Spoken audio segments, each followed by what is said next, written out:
Bismillahirrahmanirrahim. Assalamualaikum warahmatullahi taala wabarakatuh. Tuan-tuan dan puan-puan, selamat datang ke channel BBM Trader to You. Saya ucapkan ribuan terima kasih kerana tuan-tuan dan puan-puan terus sudi menonton dan menyokong channel ini.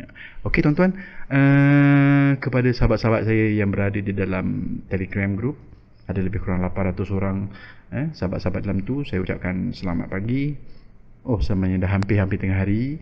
Kan semoga hari ini menjadi hari yang baik untuk kita semua. So tuan-tuan dan puan-puan, saya selalu mendapat pertanyaan berkenaan ada tak indikator yang boleh digunakan untuk membantu ataupun menambah keyakinan semasa di dalam entry.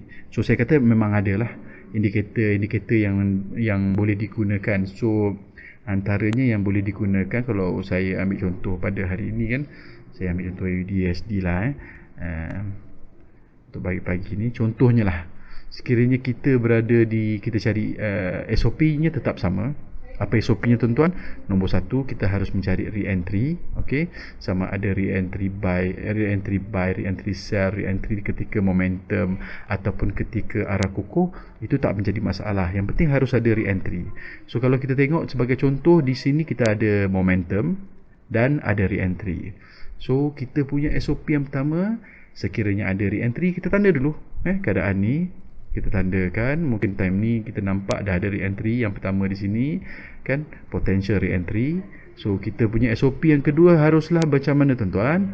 Yang kedua haruslah price sudah berada di MA50, berdekatan, sudah melepasi ataupun sudah reject MA50, ataupun pada ketika itu price sudah MA50 sudah keluar daripada top BB ataupun low BB dalam keadaan buy lah kan. So pada keadaan ini tuan-tuan, maknanya apa? Maknanya sudah valid untuk kita buka di time frame ketiga. So di time frame ketiga, apa tugas kita tuan-tuan? Tugas kita satu saja, untuk mencari setup yang memvalidkan re-entry tadi, iaitu re-entry di H4. Dan sekiranya pada kita lihat tadi, re-entry di H4 adalah re-entry sell. So automatic bila kita buka di time frame ketiga, mata kita cuma melihat setup yang satu saja, iaitu setup sell. Kita hanya mencari sell saja ketika di time frame ketiga.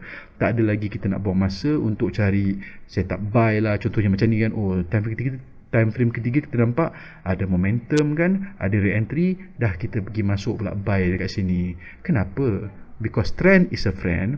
Trend ataupun yang sedang berlaku di H4 adalah re-entry sell. Kenapa pula harus kita buy? Kan itu adalah entry yang berisiko. Walaupun ada kenaikan, tapi itu adalah re-entry yang berisiko. Dan sebagai seorang trader yang bijak, kita harus memastikan risiko kita adalah terkawal. So kita cari setup. Dekat mana setup tuan-tuan yang valid? Kita nampak sebenarnya ini ada last bull candles, dan ini ada initial break beserta dengan CB1 break, dan kita cari ada tak arah kukuh di sini. So kita tarik kita punya Fibo dan boleh menunggu re-entry di kawasan-kawasan ini. So jadi tuan-tuan, macam mana tadi kita aplikasikan indikator? Saya katakan kita boleh menggunakan stokastik 935 low high. Saya suka exponential kan, dan bila kita set tuan-tuan kan, apa yang kita cari untuk menyokong ataupun menambahkan lagi keyakinan kita untuk entry adalah kita cari divergence. So macam ni tuan-tuan, kita nampak ada divergence kat sini kan. Sini ada penurunan, tetapi di sini ada kenaikan kan. So bila kita nampak ada keadaan divergence ni kan, dia dua keadaan lah, sama ada kadang dia sama level ataupun dia ke bawah sikit daripada peak yang sebelumnya, tapi itu adalah divergence. So bila kita nampak keadaan ini berserta pula di sini adanya setup yang valid, of course inilah yang paling utama sekali. Tuan-tuan pun tahu saya tak gunakan sangat indikator stokastik ke MACD ni. Saya just gunakan chart saja, saya cuma cari setup saja.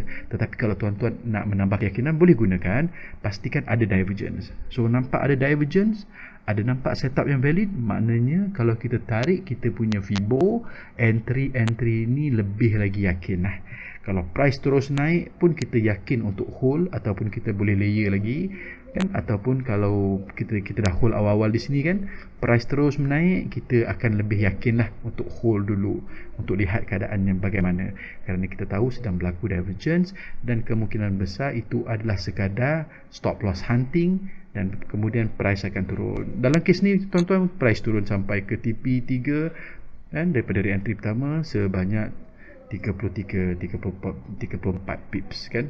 So itu caranya bagaimana kita boleh menggunakan indikator untuk membantu kita menambah keyakinan di dalam entry. Apa kata kita cari lagi satu lagi contoh dekat atas kali ni ada Euro GBP. Sama tuan-tuan, contohlah katalah kita nak gunakan di H1 ke di mana-mana time frame pun valid kan. So katakanlah tadi kita buat re-entry momentum kan, ni kita buat re-entry arah kukuh pula. Saya nampak dekat sini ada re-entry arah kukuh, ada arah kukuh, kemudian ada re-entry. SOP nya sama tuan-tuan, ada re-entry, kita buat validation dekat time frame kedua, adakah ia sudah melepasi, reject ataupun berhampiran dengan MA50 atau MA50 sudah keluar daripada BB. So kita nampak sekarang ni price sudah pun berada di kawasan MA50, dah melepasi kan, dah reject, dah melepasi kan.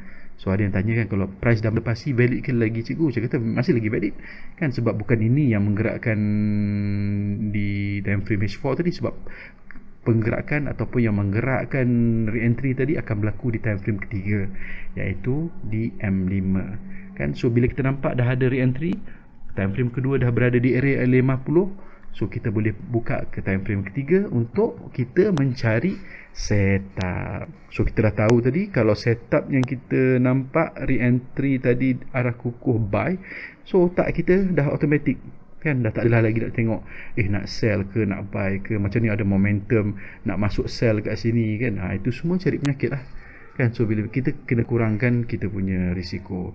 So kita nampak dah ada setup di sini kan, so kita boleh tarik kita punya Fibo di sini. So bila kita dah tarik kita punya Fibo di sini kan, kita menunggulah kalau ada peluang untuk re-entry. Macam ni dia tak bagi kita peluang re-entry kan, tapi price terus naik. Tapi tuan-tuan faham lah kan, macam mana kegunaannya. Macam dekat sini pun kita nampak ada tak divergence? Ada divergence. Price membuat penurunan, tetapi di sini price indikator menunjukkan kenaikan. Maka jika ada setup, maka ianya adalah valid untuk kita buat entry ataupun menunggu entry. Sama ada dia ada buat bagi kita peluang ataupun tak, itu bergantung kepada market lah. Macam ni tak ada kan, dia terus naik kan. Tapi tuan-tuan saya harap faham lah macam mana kita boleh gabungkan indikator untuk membantu tuan-tuan lebih yakin terhadap entry. Cari setup yang valid, kemudian cari divergence pada indikator. Okey, semoga tuan-tuan semua faham dan semoga perkongsian ini bermanfaat. Saya doakan kita semua berjaya dan saya sudahi dengan Assalamualaikum warahmatullahi taala wabarakatuh.